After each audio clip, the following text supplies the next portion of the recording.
Good day. Welcome to the Cory Morgan Show. As you can see, it's still Cowboy Cosplay Week, and I'm taking full advantage of it to try and wear denim as long as I can. Hey, I'm convincing, right? I look like I came right off the range. Maybe not. But hey, I live rural. I raise bees. It's kind of a livestock, isn't it? I'll use that as my excuse. Anyways, good to see you guys checking in on the live end of things. A whole bunch of J's. Hey, we got James, Jake, Jet, and Jordan all in there in the comment scroll. Use that scroll. Have discussion, send questions my way. I appreciate it. I see them all, even if I don't necessarily read them all out loud. I got a good show going today. Got Adam Zivo back after I so rudely greeted him with some poor technical issues last time. So the conversation is still valid. We're going to talk. He's a columnist at the National Post and a few other areas about safe supply. He's really been having it out with the activists on that whole issue. It's going to be a great conversation. And of course, we'll have our news check-ins and things going as well. But let me get ranting on one of my favorite people, my favorite subjects out there right now, and that is Nenshi. Yes, our NDP leader in Alberta. Now, usually a top priority for a new political party leader is to get a seat in the legislature or parliament, depending on their level of government. But Alberta NDP leader Nenshi has been pretending that he isn't in a hurry to seek a seat in the Alberta legislature, but that's anything but true. I mean, having ridden into the NDP leadership with a very impressive level of party support, people anticipated Nenshi's political ascendancy would progress quickly. Instead, though, it's stalled. I mean, the first comprehensive poll held in Alberta since he won the leadership has found that support for the NDP has been flatlined, and they're trailing Danielle Smith's UCP by 14 points. Typically, a new party leader can expect a honeymoon with the electors and maybe even a bump in support, but this hasn't happened with Nenshi. And he's proven himself to be a formidable organizer in the leadership race, but he just hasn't endeared himself to the electorate at large. Nenshi's working hard right now on the pancake circuit while the legacy media dutifully carries water for him with breathless coverage on how well attended Nehed's events have been, but the public at large really hasn't taken notice of him. And when the summer ends and the public events dry up, Nenshi's going to be challenged by his lack of a seat more than ever. The legislative session is going to begin this fall in Alberta, and some unknown backbench MLA named Christina Gray will serve as the leader of the opposition, while Nenshi remains on the outside looking in. Many Albertans don't know who Nenshi really is. If a person isn't an avid CBC viewer or didn't live in Calgary during his reign as mayor, they really aren't too familiar with the guy, actually. And it's going to take more than flipping some pancakes at rodeos to get people to know him. The legislature is the natural place to establish himself as an opposition leader and potential future premier. It's where Nenshi can hold the premier's feet to the fire on policies and where he can promote NDP motions. It would keep him in the news scroll and establish him in the minds of Albertans as a possible premier in waiting. But alas, for now, the best Nenshi can do is hang around the legislature atrium after sessions and hope that a reporter wants to speak with him. With media outlets getting smaller, few, aside from the Western Standard, of course, have the resources to keep a reporter on site in the legislature full-time. Those other outlets garner their information from debates on bills and get video clips from the legislative session. They don't sit in groups to scrum party leaders in the lobby as they used to. Nenshi's a canny political player. He knows he's at a terrible disadvantage as a leader without a seat, but for now, there's not a bloody thing he can do about it. It's beautiful. Normally, somebody within a party would be willing to step aside from a safe seat for a new leader. Clearly, right now, nobody within the NDP caucus is willing to do that for Nenshi. And part of the problem is that Nenshi can't offer great incentives for an MLA to fall on their sword and give them their seat. A party in power can offer all sorts of appointments to ensure an MLA taking one for the team has a soft landing. A party in opposition is kind of limited when it comes to such political horse trading. The safest seats for the NDP are in Edmonton. There may be an MLA or two up there willing to step aside to make room for Nenshi, but it wouldn't be ideal for him. If the NDP can't make gains in Calgary, they don't have a chance of winning the next election. They want to keep Nenshi in Calgary where they hope to build a more solid base of support. And in Calgary, there are a few seats that would be considered safe, but the MLAs sitting in them aren't going to move over for Nenshi. This indicates Nenshi isn't as popular within the party ranks as some people might think. I mean, sure, he won the leadership with an astounding level of support, but to get a seat, he needs some love coming from the old NDP stalwarts, and it doesn't appear to be there. While Lethbridge West is open and will be holding a by-election soon, it's far from a safe seat for Nenshi. He could possibly run and lose down there, but that would cause some pretty deep embarrassment. He's better off to bide his time than take such a risk. It's still going to be more than 3 years till the next general election, and Nenshi's surely going to find his way into the legislature before then. But he isn't riding the wave of popularity that the legacy media implies, though, and he needs every advantage he can get. With every month, he sits forlornly outside the legislature begging for attention, while another MLA serves as opposition leader. Nenshi's just going to look weaker and weaker. Being seatless right now is an inconvenience for Nenshi, but the quest for a seat's going to turn into one of desperation pretty soon if he doesn't get a chance to pursue it soon. So, Sit back and watch. Let's see if he can buy the love of another NDP member soon. All right, that's enough out of me. Oh, by the way, just a hat tip to the folks at the barbecue I was at last night for the Banff Kananaskis constituency. That's where I live. And it was amazing. There had to be at least a dozen MLAs and a couple of MPs there. Unfortunately, we're a rural seat, but we do have an NDP member. And as we can see, though, the party is trying very hard to change that around. Banff and Canmore are the hardest parts to do it. Met some great folks from Banff and a few others there. So we'll see what happens. All right, let's turn to see what else is going on in the news. We got Jen Hodson in the studio today as Dave couldn't make it, but that's fine. And yes, you've been hard at it. What are the top stories dominating the Western Standard site these days, Jen? Hey, Cory. So hard at it, but not too hard at it since it's the opening days of the Stampede. So where's your cowboy hat?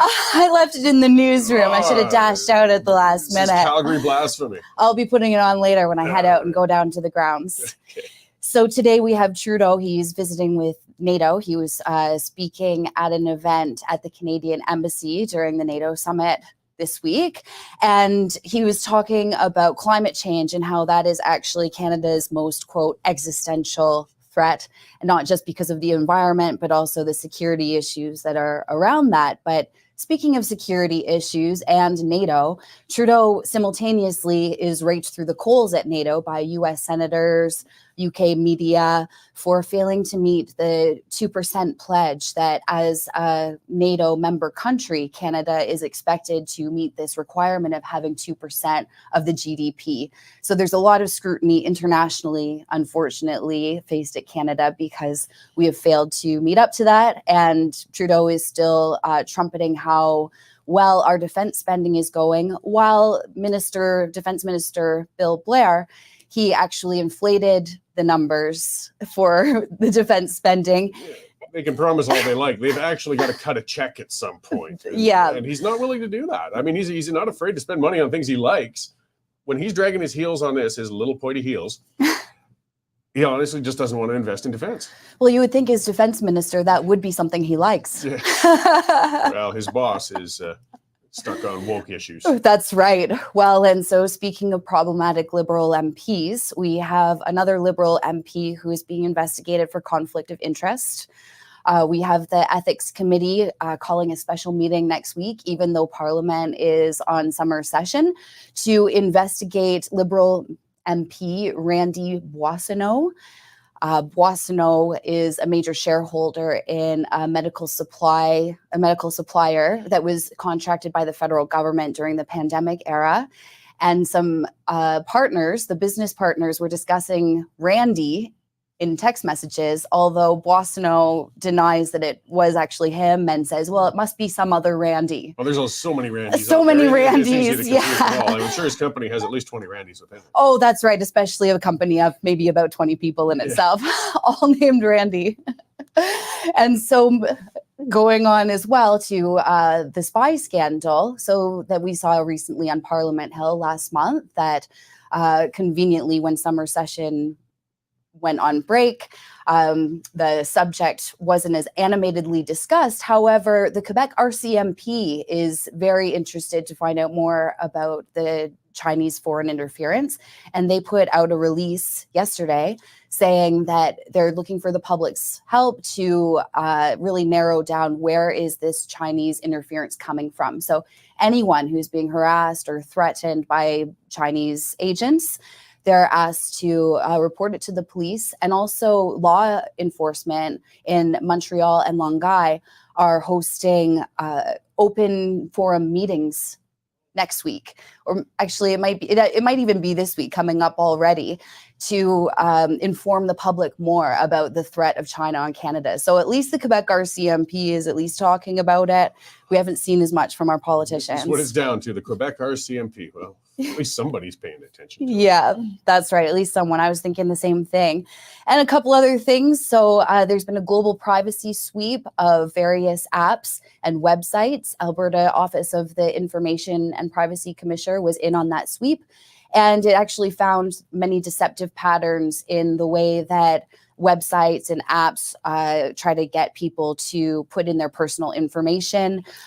So they'll complicate the process for accessing privacy policies. They'll delete accounts, logging out, and you'll have to add more personal information to restore your account. So some problems with that.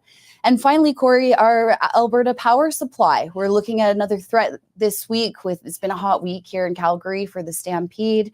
And so now there's some warnings out from the government to lower your use of energy. And this comes right on the heels, of course, as we all know, of the water crisis that we faced in recent weeks and the warning of rolling blackouts this past January. It says a lot. We're supposed to be the richest province in the country in many, many ways, but yet we're suffering these shortcomings. That's right. And Stephen Guilbeault was trumpeting, look at that, Alberta has stopped coal use, early.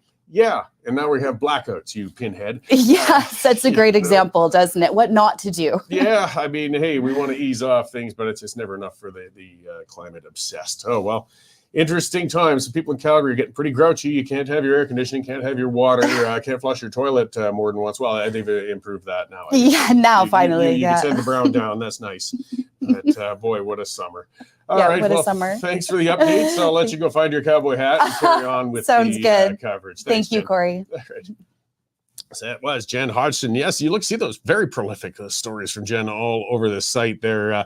Jonathan Bradley and others, of course, are always putting lots out there. And Sean will be checking in with him in a little while. The reason we can do that, guys, the reason we can afford to is because you've been subscribing. We're subscriber-based, not subsidy-based. So we don't ask for tax dollars. And, the government's not really in a rush to offer them to us. But all the same, that makes us accountable to you. So if you haven't subscribed yet, come on, guys, get on there, westernstandard.news/subscription. Take one out, $9.99 a month, $100 a year, just like when you used to get the newspaper to your door. Then you can get past that pesky paywall and get to all those stories and coverages going on out there. So if you subscribed already, thank you very much. We really do appreciate it. It keeps us independent and it keeps us rolling on these things. And again, if you haven't subscribed yet, I'm going to keep nagging you because that's how we pay those bills.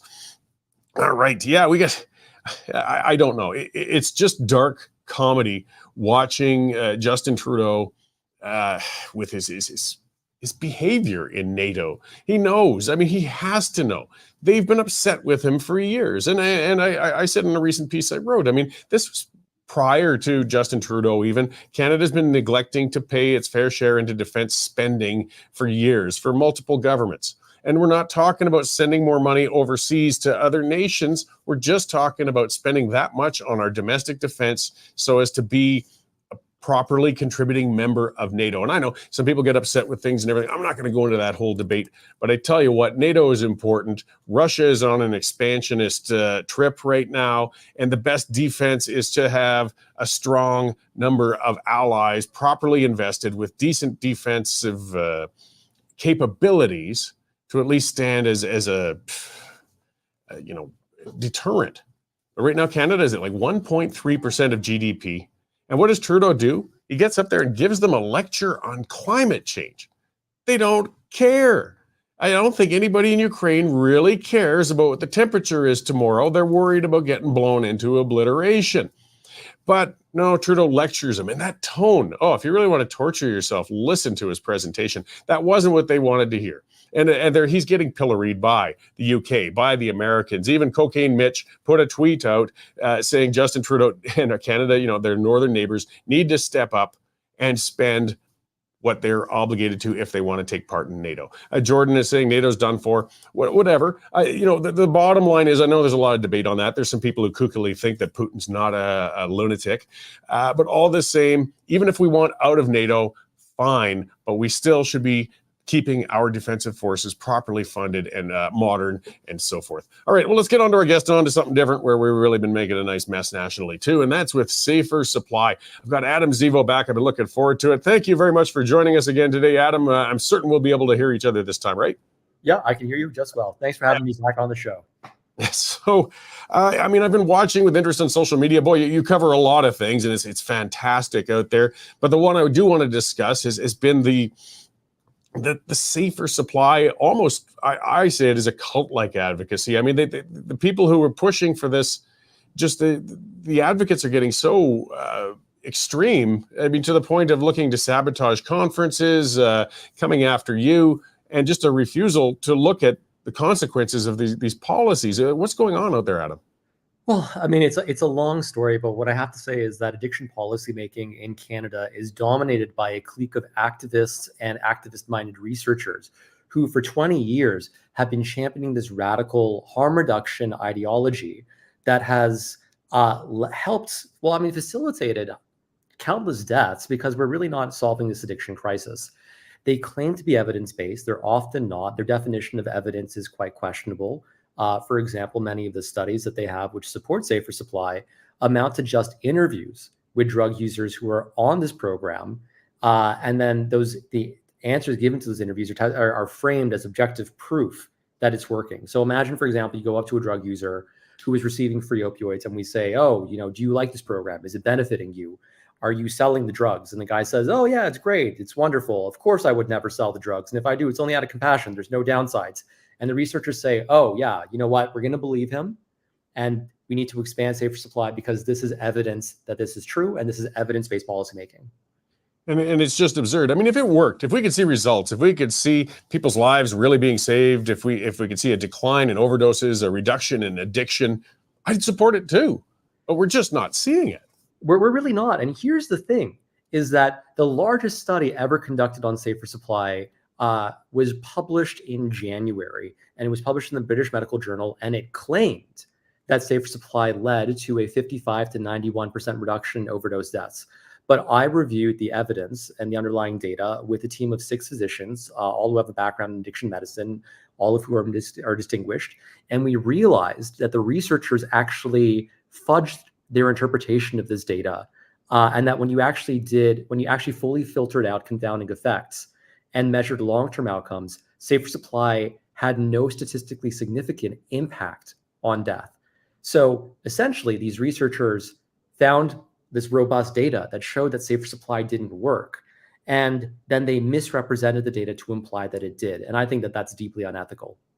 Absolutely. But what I don't understand, as I said, is the almost religious hang up advocates have with it, to the point of, again, I was just shocked when you wrote that piece about they were looking to even dye the water in a fountain red or do things like, where are these people coming from? Why are they so fixated on this? I mean, I understand compassion and concern, then why aren't they looking at evidence-based instead of this strange obsession with this? Well, I mean, there's different groups here, right? So I feel the most compassion for the grassroots organizers who are dealing with addiction every single day and who are watching their friends and associates die. That's really traumatizing. We've seen such a rise in death over the past 10 years that it's understandable that these activists are desperate in a way, and they are searching for anything which could potentially save their friends' lives.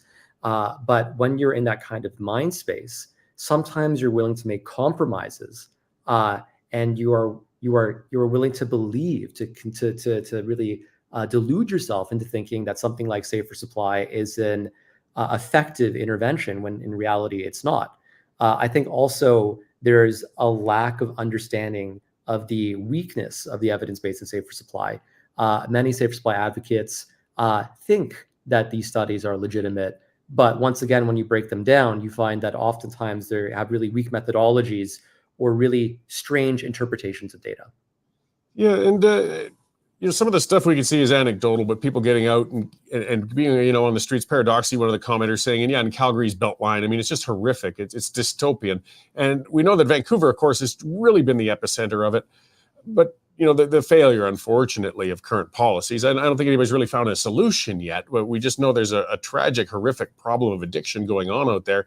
But some of it's been exposed. I mean, there was a recent piece, I'm forgetting which one it was now. It was, I think, from the UK, but I mean, it was some photojournalism and some fantastic work just to bring it home for people who perhaps don't get out of the suburbs or don't get out of rural areas, just to see how awful and terrible this addiction epidemic is. I mean, how it's eating people alive out there.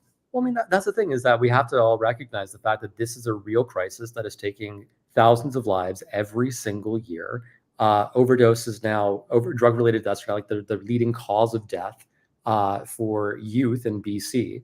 And our governments are saying that they're taking this seriously, but they're not.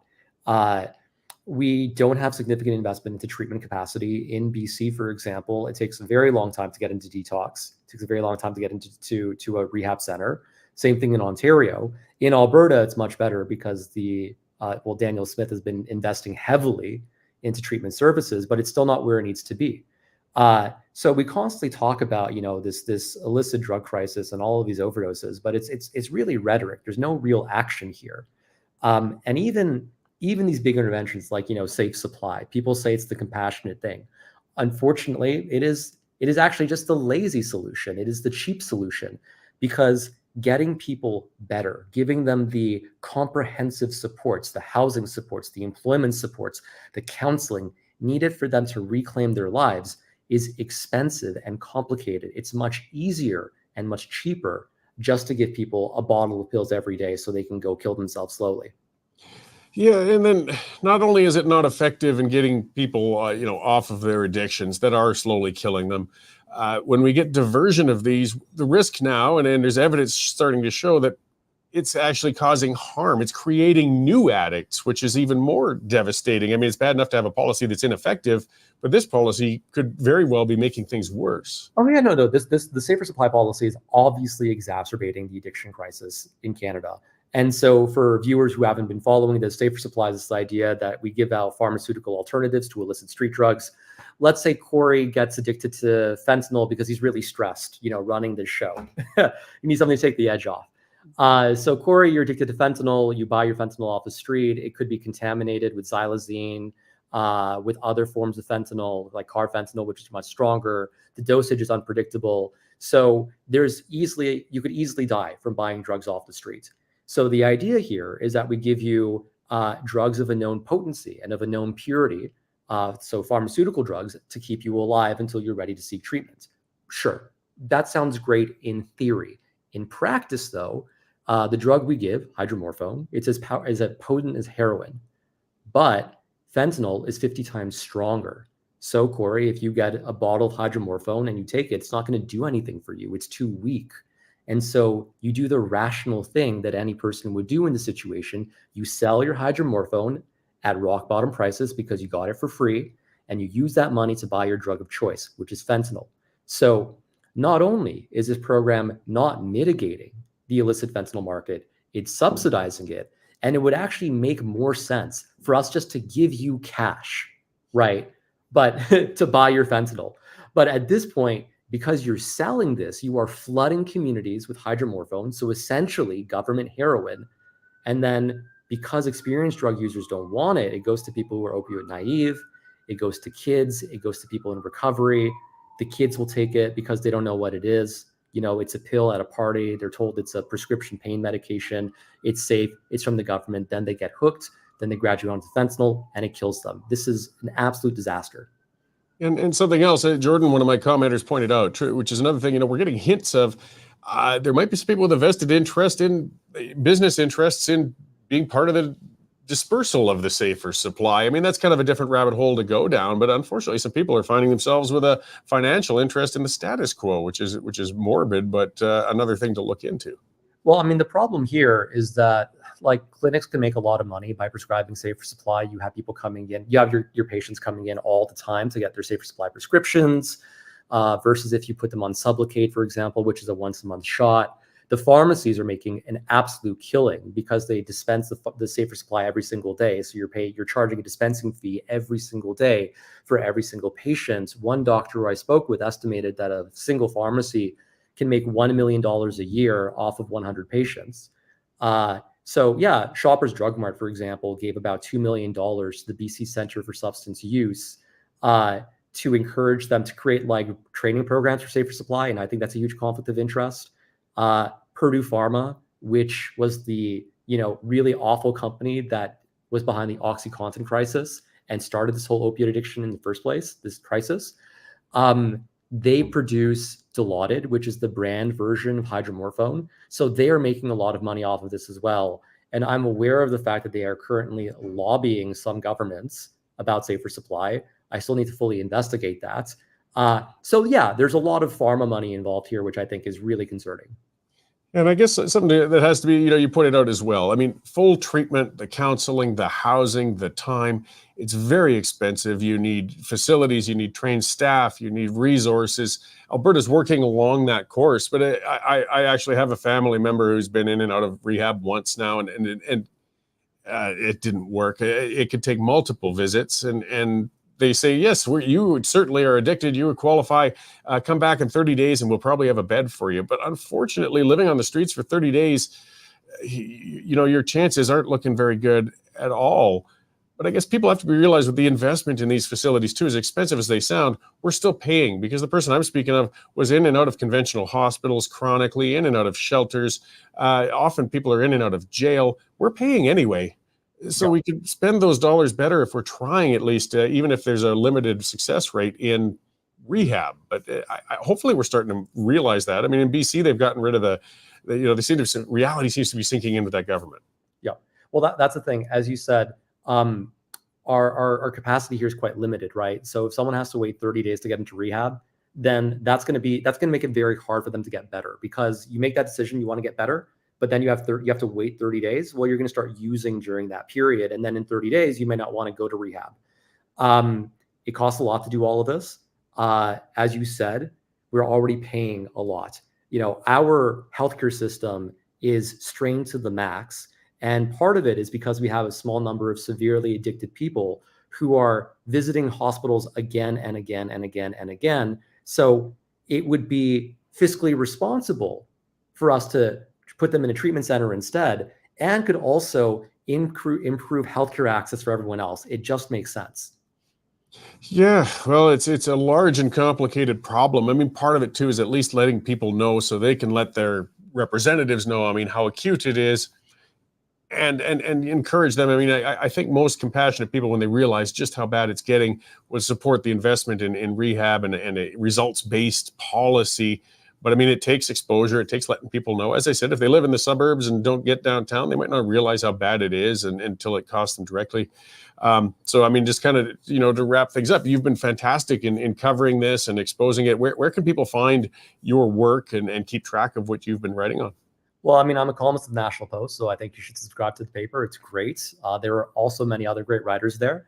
And then on top of that, I run a nonprofit called the Center for Responsible Drug Policy. And we have a little Substack called Breaking Needles. So you can go find us at www.breakingneedles.com or responsibledrugpolicies.com.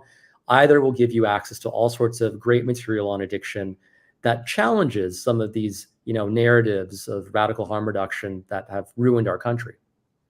Well, that's it. I mean, just applying some common sense or looking for results. I had a doctor, Monty Ghosh, on. He specializes in addiction treatment. And you talked to, we don't have time to go into the whole thing of consumption centers. There was this horrific case of a Vancouver one I saw. It looked like an opium den of old with what it turned into. But the effectiveness of safe consumption is typically only good for about 500 yards, he said, from where the addict is. Otherwise, they're not going to travel that far. And we just don't have the resources to set one up every 500 yards in every major city. So we got to think a little harder on it. Yeah.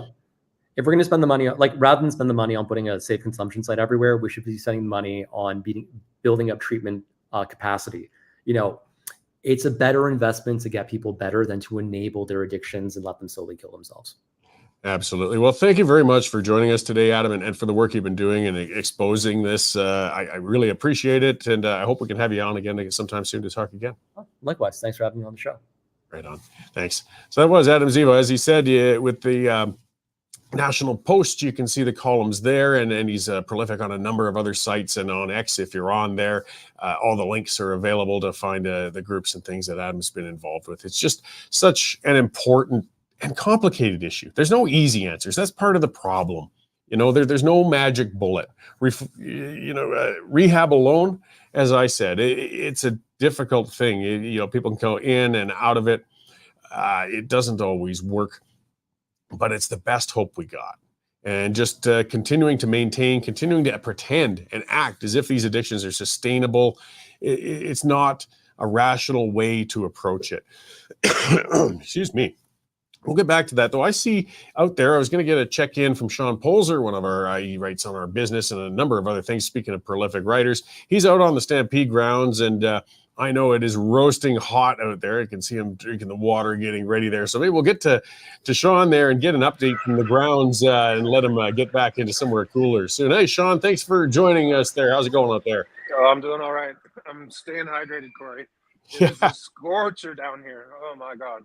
Oh, and that hot asphalt and the radiating smell from the carnies. I mean, it's a difficult thing to be on the midway on a hot day.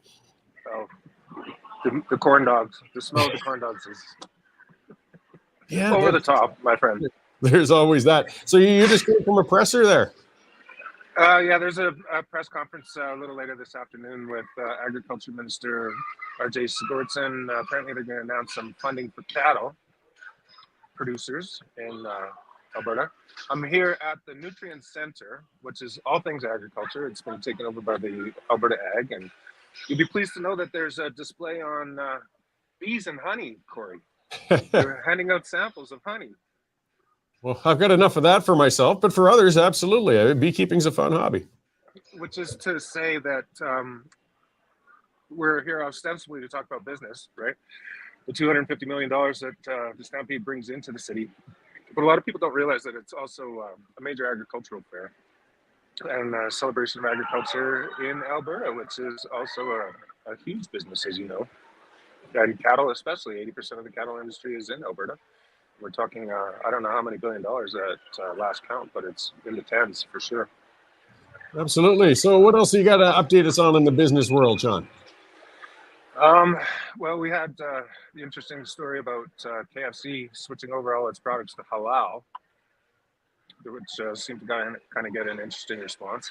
It's being rolled out in Ontario, but they have plans to spread it out to the rest of the country here by the end of the year. And keeping with the agricultural theme, that entails a whole reworking of the supply chain for chicken and those various meat products that they use. So yeah, it's bizarre on, I guess, well, I don't know. It's a business decision on their part, but I don't know if it's really been well received by everybody in general when they hear about it. Well, apparently it is quite common, and I didn't know this, but some other chains, like, for instance, Popeyes is supposed to be halal already. I don't know if it's certified. Normally they put the little certified mark.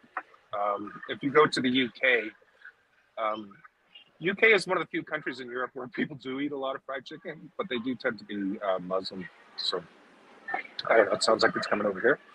Another interesting story. We've got this anti-woke activist,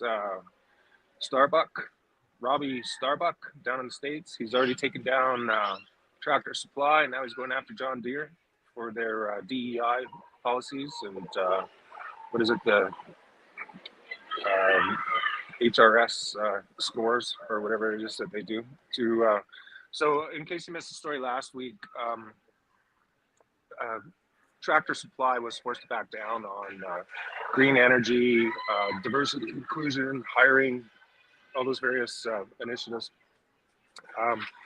They get a CEI score, which is inclusion for LGBTQ people. And John Deere scored 95 out of 100. If you didn't know, John Deere is one of the oldest publicly traded corporations in the United States. It was founded in about 1837, so the company itself is actually older than Canada. And it is among the largest manufacturers of agricultural equipment around the world. They're in South America, they're in India, they're all over. Yeah, well, I found it interesting because I think the only thing dumber than going woke for Budweiser is going woke for people who use tractors. Because if you want the least support for DEI and woke garbage and gender pronouns in your emails, it's probably agricultural producers who are buying those tractors. Well, all I have to do is look around here, Cory. Wow, crazy times, but it's good to see a pushback at least. I mean, I think for most consumers, it just give me my product. I don't care about all the other stuff. Just sell me a decent product. Sure. Another interesting story that I followed earlier this week was Alberta government's announcement with Shell and ATCO to license the pore space for carbon sequestration. So for those who are familiar with the oil patch, oil companies lease the subsurface rights to pull the minerals out of the ground. And in this case, what they're doing is they're leasing the subsurface to take captured emitted gases from the Scotford refinery and put them underground.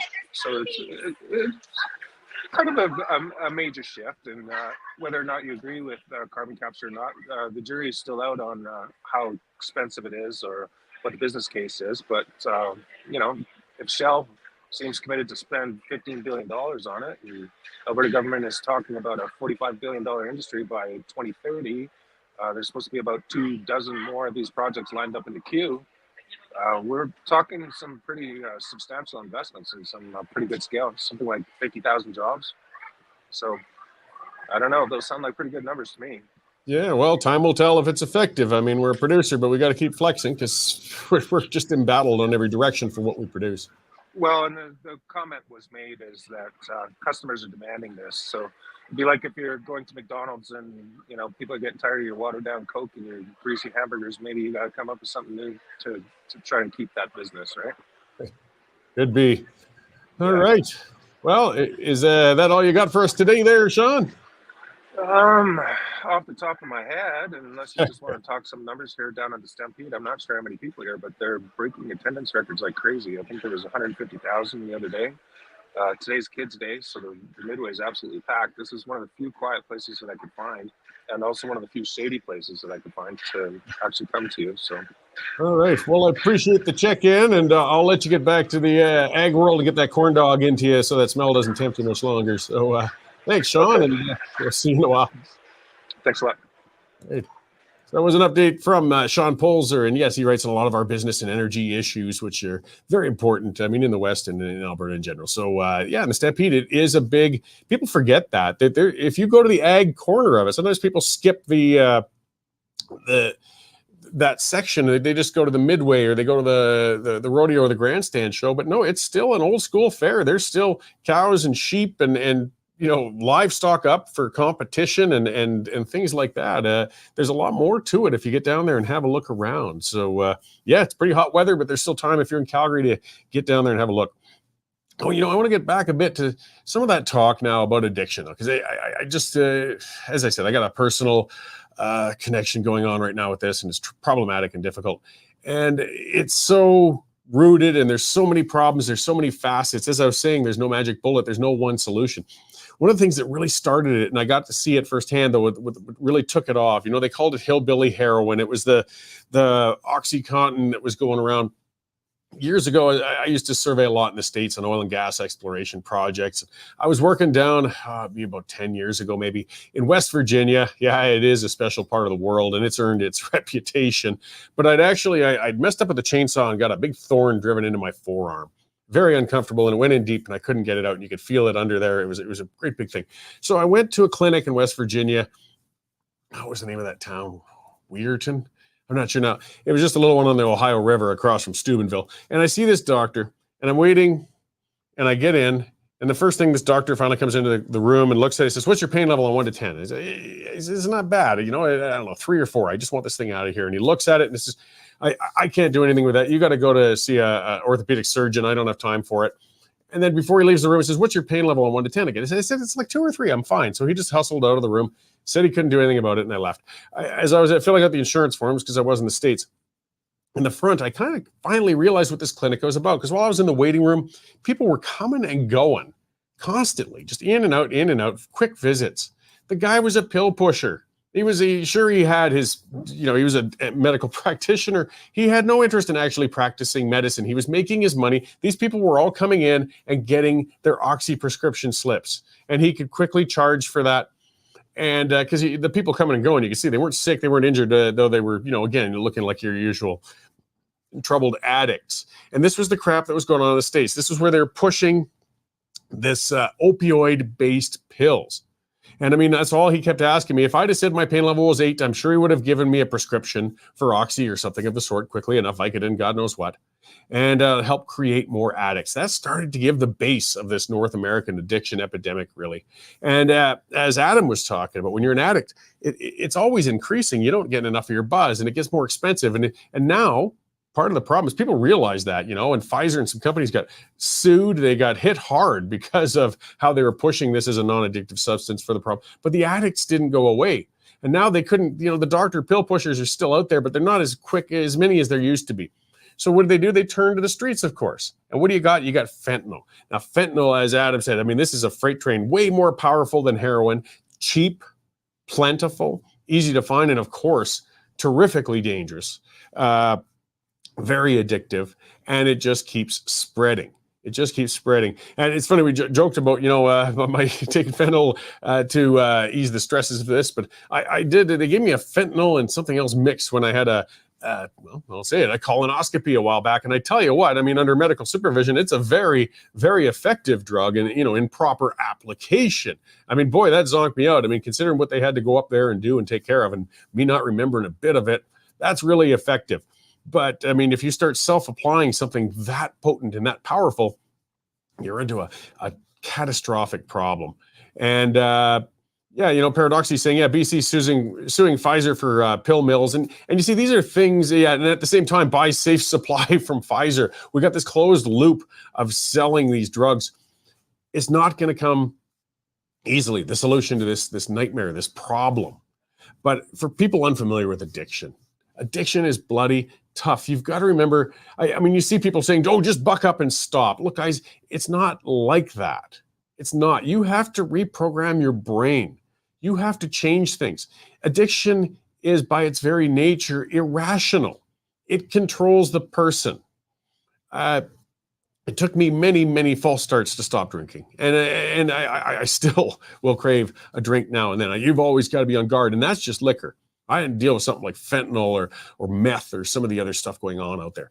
It takes a long period of time. It takes a lot of therapy, a lot of work, a lot of help and stability. There's one of the areas where, I mean, again, you see the activists kind of get it and they kind of don't, where they talk about the housing first strategy. We've got to get the addicts housed before we can treat them. So we need more houses, more houses, more houses. Well, not exactly. You're half right. I mean, you can't treat an addict if they're living behind a dumpster or if they're in a tent in a city park. It's very difficult, while they wait to get into a treatment center. Their chances of defeating the addiction when they're living in those circumstances are very slim. But when you're talking about long-term housing, because that's what these activists talk about, no, they aren't ready for that either. I mean, if you stick a fentanyl addict in an apartment, they're going to rip the copper wires out of the walls and sell them to get their next fix. They aren't in position for that yet either. We need treatment centers and we need access and we need it fast. That's the thing. When an addict has hit that point, when they've hit that part in their life where they say, God, I've got to change this. I've got to get out of this.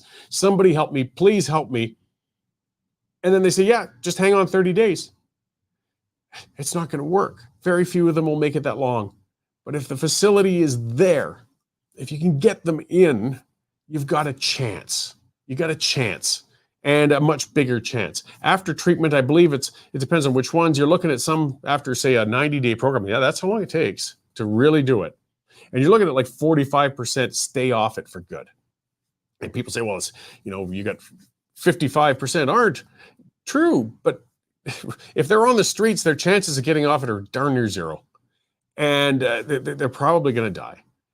And as well, is not without cost. Like some people say, well, I mean, I've seen some pretty cold statements. Well, that's the way it goes, Darwinism. Well, no, actually, they're all sons, daughters, cousins, fathers, sisters. They have loved ones. They were people who, came out and got into the wrong rut. And we want to, compassionate conservatism means saving them.